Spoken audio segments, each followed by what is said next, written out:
नमस्कार मेरे दोस्तों एंड मेरे प्यारे बच्चों, आप सभी का स्वागत है अतुल्य भाषा हिंदी चैनल में। मैं आज आपको अलंकारों के भेद के विषय में बताऊंगी। अलंकारों के भेद जानने से पहले आपने मेरी लास्ट वीडियो में अलंकार के विषय में जाना होगा, जो कि मैंने उसमें बहुत सरल तरीके से आपको अलंकार के विषय में बताया।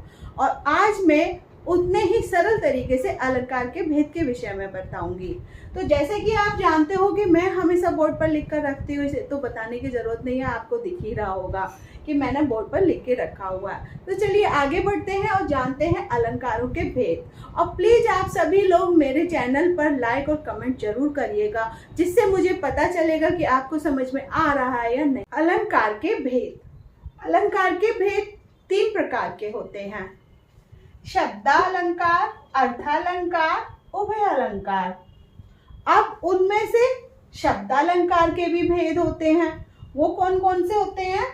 अनुप्रास, यमक, श्लेष, पुनरुक्ति, विप्सा, वक्रोक्ति। अर्थालंकार के भेद उपमा, रूपक, उत्प्रेक्षा, मानवीकरण, संदेह, विरोधाभास, अतिशयोक्ति, उपमेय, उपमा, भ्रांतिमान। उभयालंकार के भेद संसृष्टि और संकर। ये तो थे हमारे अलंकार के भेद। फिर भेदों के भेद, ठीक है। तो अब हम सबसे पहले जानेंगे शब्दालंकार। शब्दालंकार क्या होते हैं, उनको कहाँ प्रयोग किया जाता है, और फिर उनके भेद के बारे में। तो चलिए बढ़ते हैं आगे अपने शब्दालंकार की तरह। शब्दालंकार 2 शब्दों से मिलकर बना है। शब्द धन अलंकार, शब्दालंकार।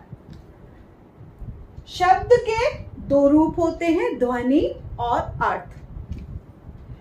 ध्वनि और अर्थ। अब जब अलंकार किसी विशेष शब्द की स्थिति में रहे और उस शब्द की जगह कोई अन्य पर्यायवाची शब्द रख देने से उसका अस्तित्व ना रहे, उसे शब्दालंकार कहते हैं।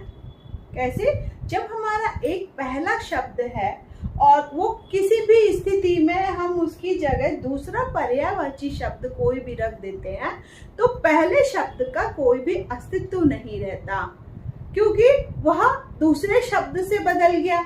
तो अब वहां पर दूसरे शब्द का अर्थ और ध्वनि दोनों आएगा, तो इसको हम शब्दालंकार कहते हैं। अब शब्दालंकार इसको दूसरी भाषा में जानते शब्दों का चमत्कार। जी हाँ, शब्दालंकार में शब्दों का चमत्कार होता है। और शब्दों का चमत्कार कैसे होता है, ये हम जानेंगे अपने अनुप्रास अलंकार में, यानी शब्दालंकार के भेदों में। शब्दालंकार का पहला भेद अनुप्रास अलंकार। अनुप्रास शब्द 2 शब्दों से मिलकर बना है, अनु धन प्रास। यहाँ अनु का अर्थ है बार बार और प्रास का अर्थ है वर्ण। जैसे कि ज्ञात होता है कि एक ही वर्ण की बार बार आवृत्ति होना। उदाहरण के लिए देखते, चारु चंद्र की चंचल किरणें खेल रही थी जलथल में, मधुर मधुर मुस्कान मनुज वेश का उजियारा। तो पहली लाइन है हमारी चारु चंद्र की चंचल किरणें, उसमें चा वर्ण की आवृत्ति बार बार हो रही है। दूसरे में मधुर मधुर मुस्कान मनोहर, तो उसमें मा वर्ण की आवृत्ति बार बार हो रही है। तो जिस लाइन में, जिस वाक्य में एक ही वर्ण की बार बार आवृत्ति हो, वहां पर अनुप्रास अलंकार होता है। अब अनुप्रास के उपभेद, अनुप्रास के भी उपभेद होते हैं। तो वो कौन कौन से हैं? देखिए, वो 5 भेद होते हैं। पहला है छेकानुप्रास अलंकार, दूसरा वृत्यानुप्रास अलंकार, तीसरा लाटानुप्रास अलंकार, चौथा अन्यतानुप्रास अलंकार, 5वां श्रुत्यानुप्रास अलंकार। अलंकार का उपभेद, और उसमें हमारा पहला है छेकानुप्रास अलंकार, जहाँ स्वरूप और क्रम से अनेक व्यंजनों की आवृत्ति बार बार होती है, वहां 6 का अनुप्रास अलंकार होता है।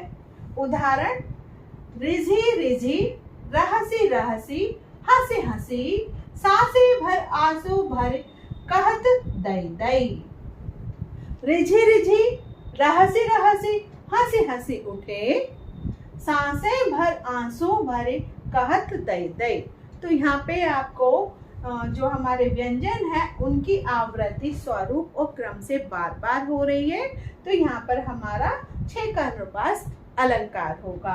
अब उसका दूसरा उपभेद है वृत्यानुप्रास अलंकार, जहाँ एक व्यंजन की आवृत्ति अनेक बार हो, वहां वृत्यानुप्रास अलंकार होता है।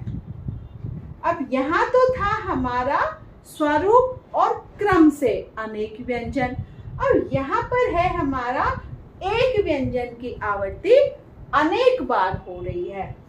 चामर सी चंदन सी, चंदन सी चांदनी, चमेल चारु चंद सुधर है। तो यहाँ पर हमारी एक व्यंजन की आवृत्ति बार बार हो रही है। मैं दोबारा पढ़ के आपको बताती हूँ। चामर सी चंदन सी, चंदन सी चांदनी, चमेल चारु चंद सुधर।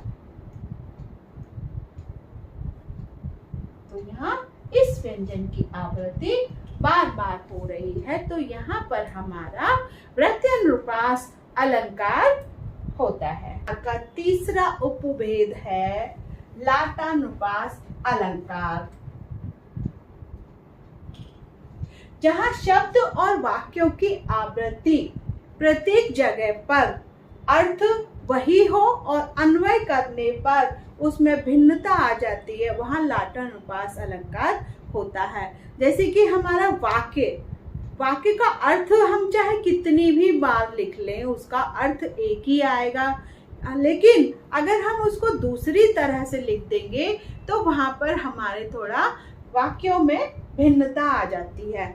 जैसे तेग बहादुर हाँ वे ही थे, गुरु पदवी के पात्र समर्थ। तेग बहादुर हाँ वे ही थे, गुरु पदवी थी जिनके अर्थ। लाइन वही है, वाक्य वही है, लेकिन उसको हमने पहले दूसरी तरह से रखा, बाद में दूसरी तरह से रखा, तो यहाँ पर इन दोनों का अर्थ वही निकल के आ रहा है कि तेग बहादुर वही थे, पदवी जिनके पास थी, या पदवी जिनके वो पदवी के पात्र थे। तो तेग बहादुर के बारे में मैं थोड़ा सा बता दूं कि तेग बहादुर सिखों के 9वें गुरु थे, जिन्होंने धार्मिक स्वतंत्रता के लिए अपने प्राणों का बलिदान दे दिया, और उनको हिंद की चादर भी कहा जाता है। तो ये आ गया होगा आपको समझ में। अब हमारा चौथा उपभेद है अंत्यानुप्रास अलंकार, जहां वाक्य के अंत में तुक मिलती हो, वहां अन्यथा अनुप्रास अलंकार होता है। लगा दी किसने आकर आग, कहा था तू संशय के नाग। अब यहाँ पे तुक लगी है, लगा दी किसने आकर आग, ये लास्ट वाले जो हमारे शब्द हैं, ये जो है अंत में जाके इनकी जो तुक हमारे वाक्य की मिल रही है वो एक सी मिल रही है। लगा दी किसने आकर आग, कहा था तू संशय के नाग। तो यहाँ पर आपने देखा कि अनुप्रास अलंकार में शब्दों का चमत्कार कैसे होता है।